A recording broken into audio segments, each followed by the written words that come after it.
In the vast expanse of space exploration, few engineering marvels stand as tall as the Delta IV rocket.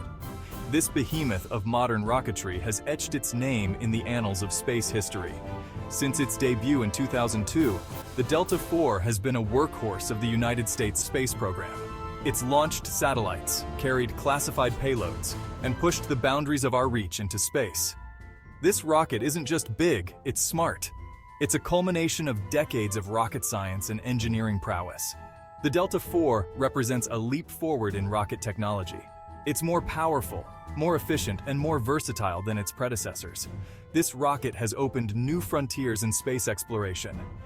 Each launch carries with it the hopes and dreams of scientists, engineers, and dreamers. It's not just launching payloads, it's launching our imagination into the cosmos. The Delta IV is more than a rocket. It's a bridge to the stars. The story of the Delta IV begins in the late 1990s. The United States Air Force was looking for a new launch system. They wanted something powerful and reliable. Enter Boeing with their proposal for the Delta IV. It was part of the Evolved Expendable Launch Vehicle, or EELV program. Boeing's design was innovative. It promised to reduce launch costs and increase payload capacity. In 1998, they gave Boeing the green light to develop the Delta IV. This was the beginning of a new era in American rocketry. The development of the Delta IV was no small feat. It required years of research, testing, and refinement. Engineers had to overcome countless challenges. They had to design new engines, develop new materials, and create new launch procedures. In 2002, all their hard work paid off.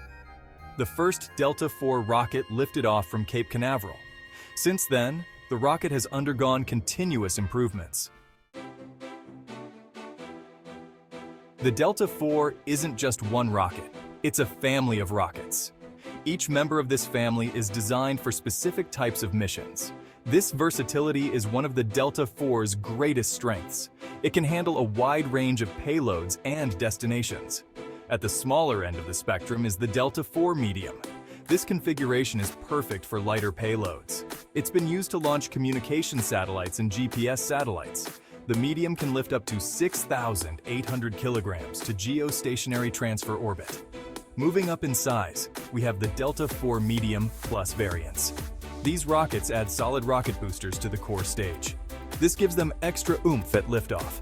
The Medium Plus comes in several flavors, each with a different number of boosters.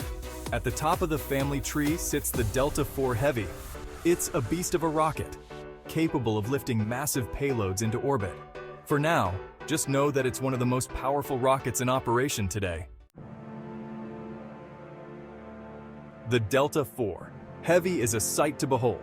It stands 72 meters tall, about as high as a 23-story building. When fully fueled, it weighs a staggering 733,000 kilograms. What makes the Heavy unique is its design. It's essentially 3 Delta IV cores strapped together.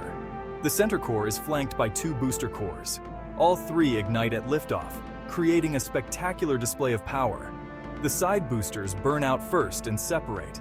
The center core continues burning, pushing the payload higher. The Delta IV Heavy can lift up to 28,790 kilograms to low Earth orbit. For higher orbits, it can still manage an impressive 14,220 kilograms to geosynchronous transfer orbit. One of the Heavy's most famous payloads was the Parker Solar Probe. Launched in 2018, this mission required the full power of the Delta IV Heavy. Section 5. Engineering Marvels, Materials, and Design. The Delta IV is a triumph of materials, science, and engineering design. Every component is carefully chosen and crafted. The goal is to create a rocket that's both powerful and lightweight. It's a delicate balance, but the engineers at United Launch Alliance, or ULA, have mastered it. The core of the Delta IV is made from aluminum alloys. These materials are strong yet lightweight. They can withstand the extreme forces of launch while keeping the rocket's mass down.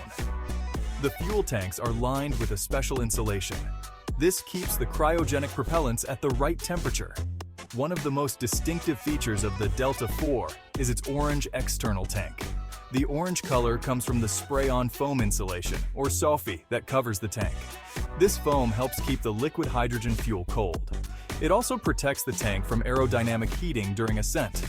The rocket's nose cone, or fairing, is another engineering marvel. Once the rocket reaches space, the fairing splits in half and falls away. Section 6. Powerhouses, RS-68A and RL-10B2 engines. At the heart of the Delta I-Vor's power are its engines. The main stage uses the RS-68A engine. This is the most powerful liquid hydrogen-fueled engine in the world. It's a beast, generating 3.1 million newtons of thrust at sea level. The RS-68A is a marvel of engineering. It burns liquid hydrogen and liquid oxygen. This combination provides high efficiency and clean exhaust. The engine uses a gas generator cycle. This means some of the propellant is burned to drive the turbo pumps. These pumps then feed the main combustion chamber. For the upper stage, the Delta IV uses the RL-10B2 engine. This engine is smaller but no less impressive. It's designed for use in the vacuum of space. The RL-10B2 has an extendable nozzle that deploys once in space. The engine's efficiency is key to the Delta I-Vor's ability to reach high orbits and interplanetary trajectories. Section 7. Keeping cool advanced cooling systems. Cooling is crucial in rocket engines. The temperatures in the combustion chamber can reach over 3,000 degrees Celsius. Without effective cooling, the engine would destroy itself in seconds. The Delta IV uses several advanced cooling techniques to keep things under control. The main method is regenerative cooling. In this system, the liquid hydrogen fuel is pumped through channels in the combustion chamber walls. As it flows, it absorbs heat from the chamber. This serves two purposes. It keeps the chamber walls from melting and preheats the fuel before combustion. For the nozzle, the Delta IV uses a different approach. Here, a small amount of hydrogen is allowed to seep through tiny pores in the nozzle wall. This creates a thin film of cool gas along the nozzle's inner surface. It's called film cooling, and it protects the nozzle from the intense heat of the exhaust gases. The RL-10B2 upper stage engine uses a similar regenerative cooling system. Section 8. Under pressure, the combustion chamber. The combustion chamber is where the magic happens. It's here that the propellants mix and ignite, creating the thrust that powers the rocket. In the RS-68A engine, the pressure in this chamber is intense. It reaches about 1,420 psi, or 9.8 megapascals. This high pressure is crucial for the engine's performance. It allows for more efficient combustion of the propellants. The higher the pressure, the more energy can be extracted from each kilogram of fuel. This translates to more thrust and better efficiency. Achieving and maintaining this pressure is no easy task. The turbopumps that feed the combustion chamber are marvels in themselves. They spin at incredible speeds, pushing tons of propellant per second into the chamber. The fuel injectors then spray this propellant in a carefully designed pattern. This ensures complete and efficient combustion. The combustion chamber's design is crucial to handling these pressures. Section 9. Liftoff, the launch process explained. Launching a Delta I-Voi is a complex dance of physics and engineering. It begins hours before liftoff. The rocket is filled with cryogenic propellants, liquid hydrogen and liquid oxygen. Final checks are made as launch time approaches. Weather conditions are monitored closely. When everything is go, the final countdown begins. At T-0, the RS-68A engines ignite. They roar to life with a blinding flash. Then, with a thunderous roar, the Delta IV begins to rise. The rocket must overcome Earth's gravity and air resistance. Within minutes, it's traveling faster than the speed of sound.